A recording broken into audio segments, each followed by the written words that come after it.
And joining us right now to talk about this conflict and how it's affecting the entire globe is Michael Hanlon. He is a Brookings Institution senior fellow in foreign policy. We have been turning to him in recent weeks to kind of see our way through this. And Michael, with all of these latest developments, what's your latest thought? Is there room for diplomacy here still? Hi, Becky. I think there is, but it's going to have to be a fairly creative and different kind of proposal than we've had so far. I think if we stay completely adamant that Ukraine can and will someday be in NATO, it's unlikely to see a deal. Now, I don't know what President Putin would do at that point. I really don't think he wants a full-fledged war over Ukraine and all the economic punishment we would deliver thereafter. On the other hand, he's almost gone too far to get nothing. And the question, therefore, becomes, is there any kind of viable trade space that's good enough for Putin that he can say he's achieved some of his goal of at least indefinitely postponing Ukrainian membership in NATO, which I think is the central issue. Or if not that, then at least changing the conversation and making enough current NATO members nervous about what would happen if we ever invited Ukraine formally to join, that they won't do it. They would block it, even if a future U.S. president tried to make it happen.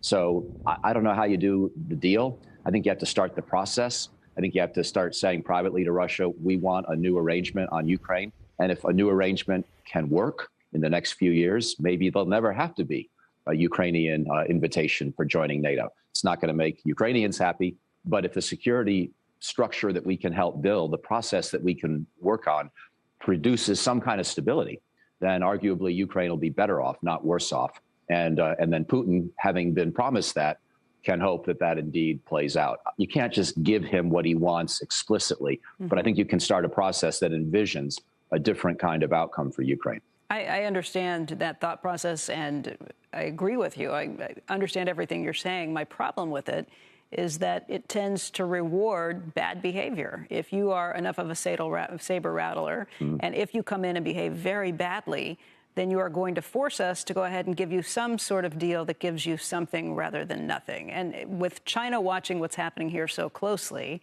doesn't that raise the stakes on whatever we do? Isn't it dangerous to kind of go down that road?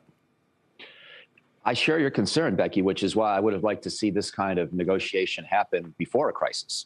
I've been proposing this sort of idea, and people like Bill Burns, by the way, CIA director, wrote in his memoirs that he didn't think Ukraine belonged to NATO. A lot of other people who have been around Russia and the national security debate for a while feel this same kind of reservation. Former Secretary of Defense Bill Perry, George Kennan, the great from Cold War days. But unfortunately, we didn't take advantage of the opportunity in calmer times to try to negotiate a new understanding on Ukraine, except for this Minsk II process, which never really had American involvement at the necessary level. But, you know, in terms of what Russia would actually get out of this, it's not as if they're going to get, some big Christmas present. What they're going to get is an understanding that they're going to have to help respect Ukraine's sovereignty and territory and pull their own forces out of the east if they want this kind of a new arrangement to take hold. And so I don't see it as a big concession, as I wrote in today's Washington Post, because it's not like Ukraine's going to join NATO anytime soon anyhow. And if we can find a way where Russia takes responsibility for helping protect Ukraine and acknowledging Ukraine's right to join other organizations like the EU someday, then I think it becomes still unsavory at some level. I grant you that point. But compared to war, and I don't see it as being something that encourages more of this kind of behavior by others, because, again, Putin's net benefit is only to get a process that hopefully, replaces the idea of NATO membership. It's not any kind of a reward in financial terms and territorial terms. So I think we can live with that in the interest of avoiding war in Europe. And the end result being that we don't promise that Ukraine will never be admitted to NATO. We say that we don't see a reason for its admission to NATO as long as these other conditions are being met and it is a respected and sovereign nation. Right. And if there are 30 countries saying that, and all of them would need to agree on a future invitation to have Ukraine join NATO, then Russia can start to feel reassured of a very low likelihood that this would actually happen, especially if Russia does its part, because it's not just concessions to Moscow. Russia's got to do its part to uphold the security of Ukraine.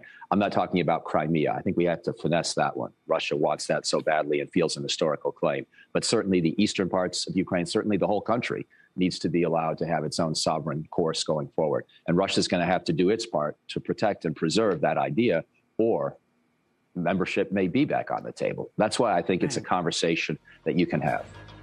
Michael, thank you. Really good thoughts, really good insight, and we will continue to see over this weekend what happens. We'll talk to you soon. Thank you.